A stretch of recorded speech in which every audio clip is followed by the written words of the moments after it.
Hey guys, welcome back to my channel. Sorry for the change of scenery, but I am trying to be as far away from my son as possible as it is nap time and I do not want to wake him up.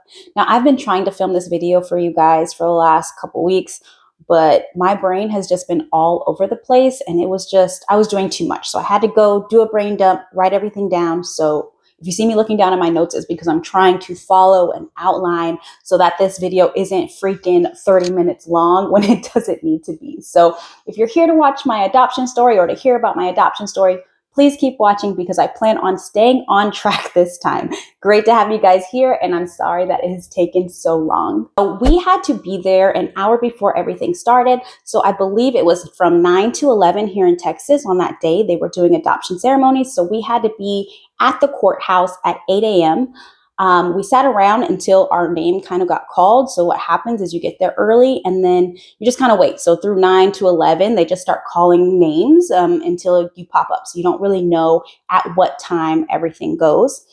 So we got there, we all hung out. Within the first 30 minutes, all of our friends and family started showing up, which was absolutely beautiful. We had so much fun just kind of hanging out with PJ and waiting for our names to be called. Again, I can't do anything with the state involved without drama or with me involved without like some kind of accident because I am accident freaking prone. So I go into the bathroom to change PJ with one of my friends and I rip my dress, and I rip my dress like early on, like we are barely getting there and I rip my dress. I rip my dress underneath my armpit, like down a little bit. So it was actually in a good location, at least. You couldn't notice it in all the pictures that we took, but I ripped my dress as soon as we got there. So there was that. As we're waiting around, we're taking pictures. Again, I think I mentioned in a previous video that we were going to hire a photographer. And you guys, that was the best decision ever. We have some great pictures to share with you guys.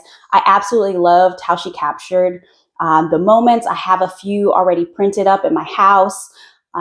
It was a great decision. So if you're adopting or doing anything, just document, get a videographer, get a photographer, like spend the extra money if you have it, because it's so worth it. Even if you just have a friend dedicated to just taking pictures and capturing everything, again, it is just so worth it. So I ripped my dress. We go hang out in the lobby, trying to wait our turn. And our lawyer, of course, is late. Like he's stuck in traffic. He's calling us, letting us know, hey, I'm like 40 minutes behind, kind of late, right? So we're like, okay, what does that mean for us? Luckily, he made it before they started calling in people because we weren't actually his only case at the time. He had other people there waiting for him as well because, again, they just call you in, you do your little spiel, and then you get out. So we waited for him. He got there. Once he got there, he did go through some papers with Derek and I. We just had to get prepared for what we were going to hear in the courtroom. And what he let us know is like, hey, I'm going to read through this sheet. When I ask you guys questions, your response needs to be yes, or it needs to be I will, or I agree, or whatever. However he phrased the question, we just needed to sit there and say, yes, yes, yes, yes, give me my baby, basically. And then we'd be done. So that's what we did. So he left us. We all hung out in the lobby, took more pictures, and I cannot wait to show you guys my pictures. And we waited for our turn. Now the drama comes in when we're sitting there waiting, and there's all these different families. And along comes this Black lady walks in, right? And she goes and she sits at the door of the courthouse and she's waiting. She doesn't say anything to anybody. She's just sitting there by herself. So when it comes to our turn, they call our names. We all get up. She is the very first person to get up and walk into the courthouse, right? So my grandparents, my in-laws, everyone's kind of like, well, who's that lady? Like, I don't recognize her. Like, who is that lady? They're asking me. And I'm like, I've never seen her before. Don't ruin my day. Like, I'm on cloud nine. I want no parts of it. I'm like, I don't care who she is. I know what I'm here for. Y'all not about to interrupt what I'm here for. So I said, I don't care. I don't know who she is. I don't care. Don't want to know. Leave me out of it, right? So we walk into the courthouse. And as we're walking in, my lawyer walks in behind us and we hear the lady ask the lawyer, tell the lawyer, hey, I need a copy of the adoption decree when this is over. And he says, okay. So, and that's all he said. We all just walked in, we sat down. And apparently, the in-laws, the grandparents are taking pictures of this lady. Like, who is this lady? Why does she need anything from this ceremony, right? So we sit there. Again, very quick ceremony. It had to have been between 5 and 10 minutes. Like 10 minutes is like pushing it. It was very fast. He literally read through the papers. We said, I do, I will, yes, I agree, whatever. And then the judge was like, boom, adopted, you're done. Like that was it. Like it was so fast. We stood up there, took pictures with the judge. So that was awesome as well. Throughout the ceremony, PJ was really well behaved. I sat him in my lap, brought him a book. So as they were talking and asking us questions, I would just flip through the pages to keep him preoccupied. And that seemed to work out very well. But that was the ceremony. That was ceremony, okay? Because it was like 5 minutes. And then we were back out in the lobby. So as soon as we got out, the lady that was sitting in the back, she got up, she left. We didn't see her really anymore until, the lawyer came out. He brought us our copies because he had asked that we wait to get our copies of the adoption decree. And we sat around and waited for that. And as soon as he came out, I feel like my grandparents and my in-laws, like they pounced.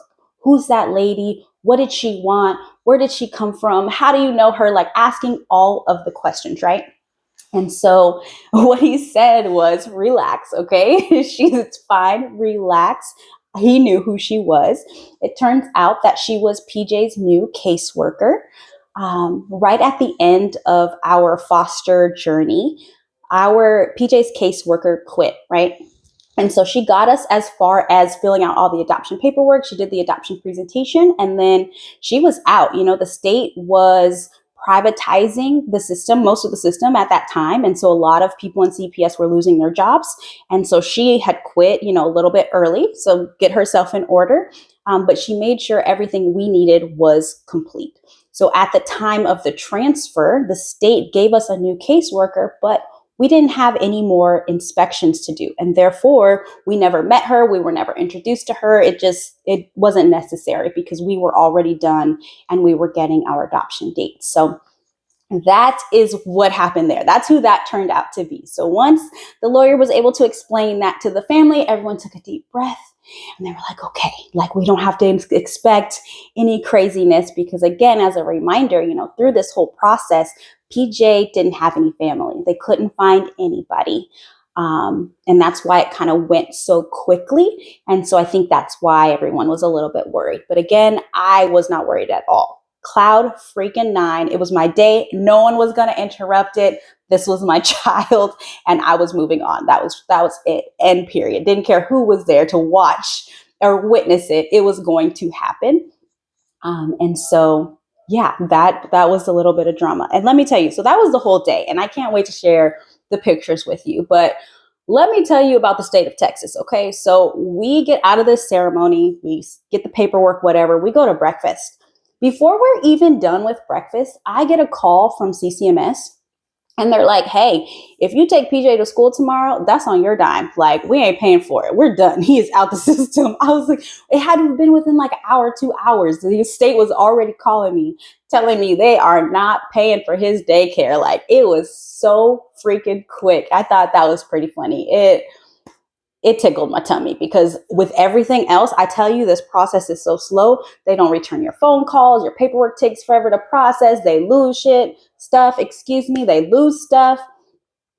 And yet here we go. His CCMS was cut off within like 2 hours of the adoption. So that was pretty crazy. But yeah, guys, that was our day, the most beautiful day, the best day ever, up there with like my wedding and all these other things. But my adoption day, like when I got my baby, let me tell you, I was just having the cloud at 9, and I still am. I am so grateful. He is the most perfect little boy ever. And yeah, I cannot wait to share him with you guys and kind of go through some of the other things that we're going to be going through on this channel. I know this channel has been my journey to motherhood, and I also want to get through some of the things that this journey has cost me along the way. So I want to make some of those videos, and I'm also working on a special project that I want to introduce to everybody as well. So yeah, if you want to continue following my journey, because we are not done yet, please go ahead and hit that subscribe button. Give me a little like, hit me in the comments if you've had any similar like adoption stories. I'd love to hear it. You know, it takes a village, you know, and we all need support. So if you got anything you want to share in the comments, please go ahead and do so, and I'll hit you back as soon as I can. You guys have a blessed day. Bye.